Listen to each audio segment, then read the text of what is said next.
This is a Willets Point Shea Stadium bound 7 express train.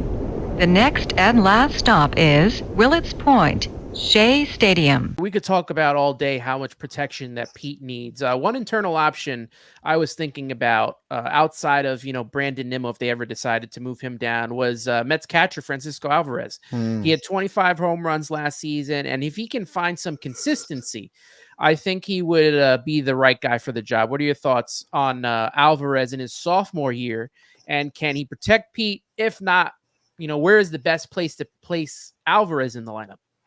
Good question. I don't want to put that pressure on him yet because he's 22 years old, and I think that was implied pressure when he had that. I think it was a crazy month of May where he hit like 10 home runs or whatever it was.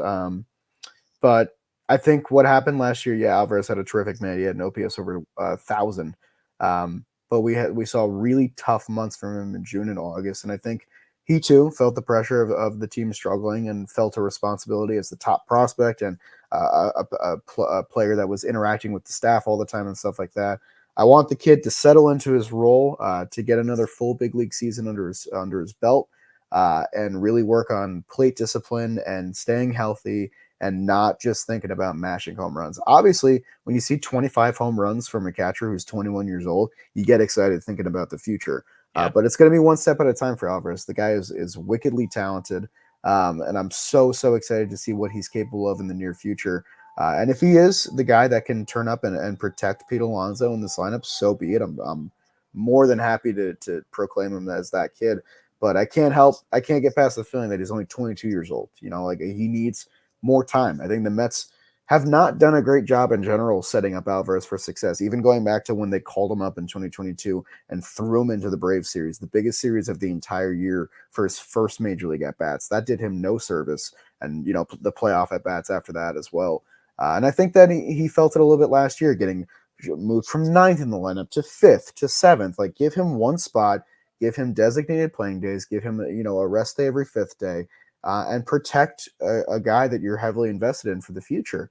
And if he is doing, great numbers like he was in May and July of last year, then think about that Braves extension. Think about that, team-friendly 7 for $75 million or whatever the number of years might land at. Because this is a guy who, in moments and months last year, demonstrated that he is worth that money and a lot more, because guys like Francisco Alvarez do not come along very often.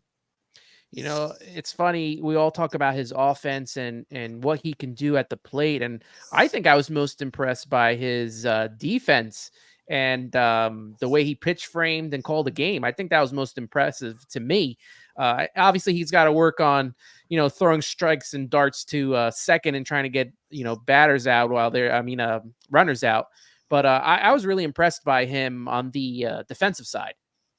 Yeah, definitely. I mean, for a 21-year-old kid who had to catch Justin Verlander and Max Scherzer, I can't think you can ask for much more than he did, not to mention a brand new ghost forkball pitch from a Japanese pitcher no American has really seen before.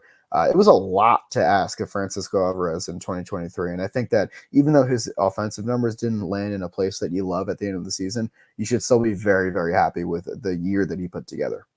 I hope he's able to avoid that sophomore slump